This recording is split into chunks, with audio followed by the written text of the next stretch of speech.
So welcome to video 3 of my introductory video series about the 3 most important things that as a small business owner you should be thinking about. And this video is all about protecting your brand, which is unquestionably one of your most important assets.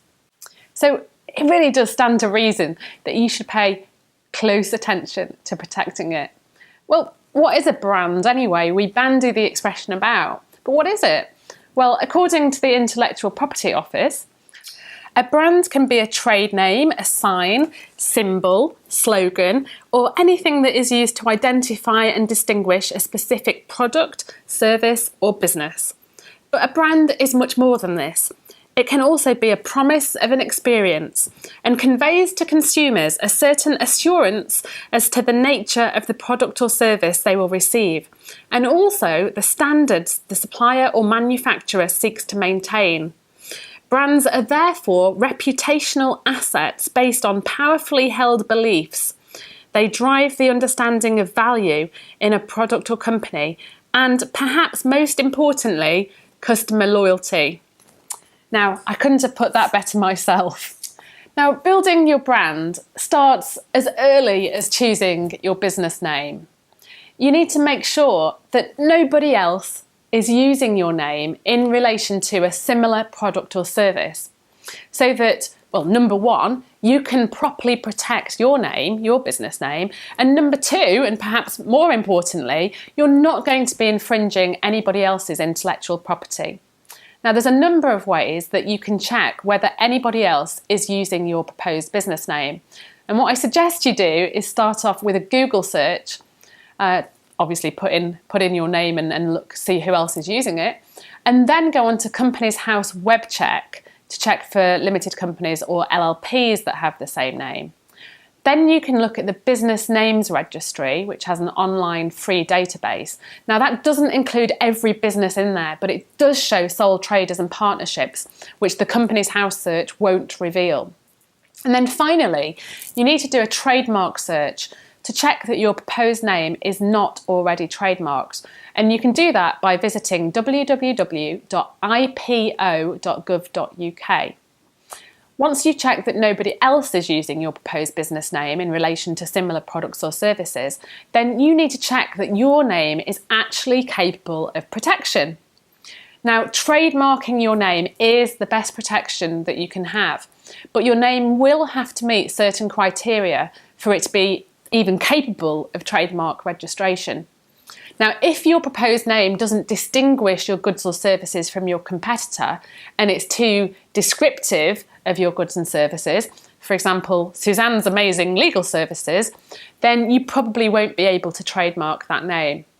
And there are other criteria that you need to meet, such as the mark not being deceptive, which I'm sure it wouldn't, offensive, which I'm sure it wouldn't, or against the law, which I'm sure it wouldn't. But you can read more about that at ipo.gov.uk.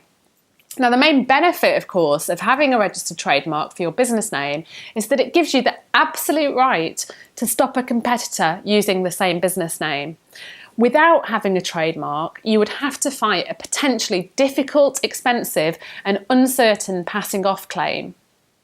Now, small business owners are often daunted by the prospect of applying for a trademark, but the truth is that it's relatively an easy application process that can be done entirely online on the Intellectual Property Office website.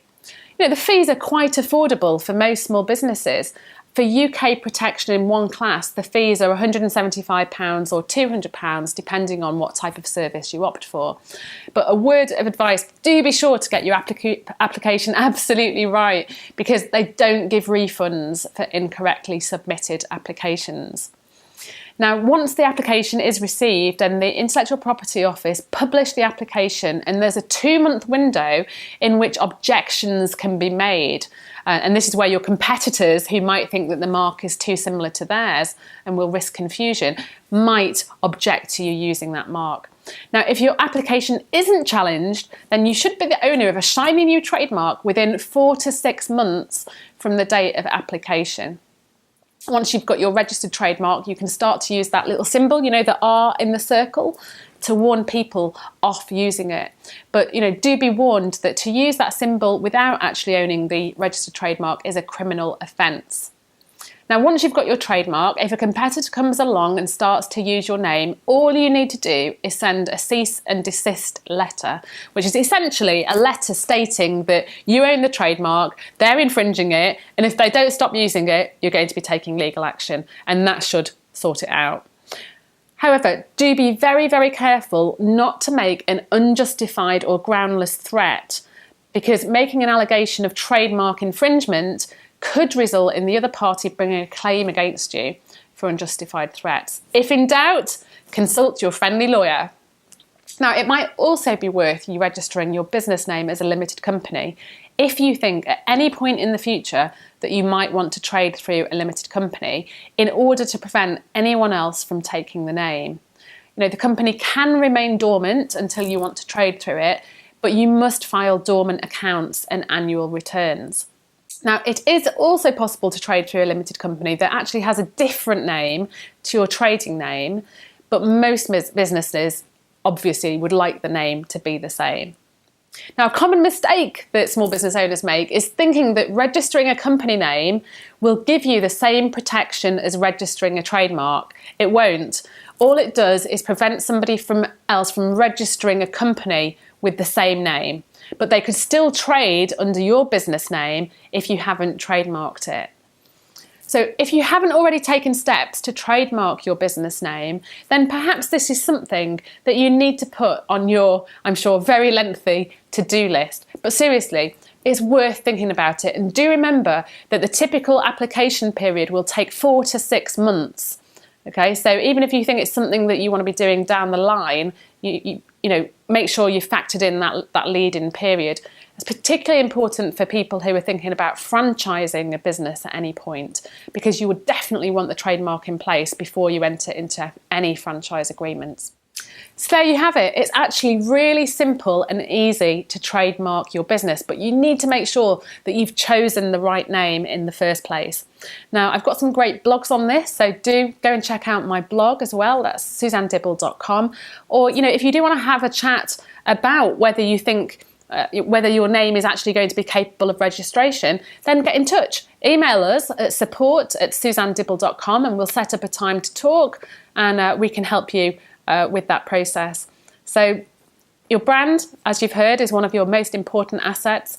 You really don't want a competitor to come along and pinch that name from right underneath you, which somebody could in theory do, and indeed has happened many times, as many of my clients can attest to. So it really is better to get that protection in place up front. So there you have it. Any questions? You know where I am. Support@suzannedibble.com. And if you've not joined my Facebook page yet, then please do follow me on my Facebook page and ask questions there. Just look up Suzanne Dibble, the small business law expert, and come and say hi on Facebook. But that's it. That's it for the 3 introductory training videos. I hope that you've had a lot of value out of them, and I'm sure I'll be sending you more training videos as we progress. But in the meantime, if you've got any questions about any of the videos, or indeed anything that is a legal issue or a perceived legal issue within your business, then please do get in touch. That's what I'm here for, to help small business owners like you. So until then, I hope you've enjoyed these videos, and I hope to speak to you soon.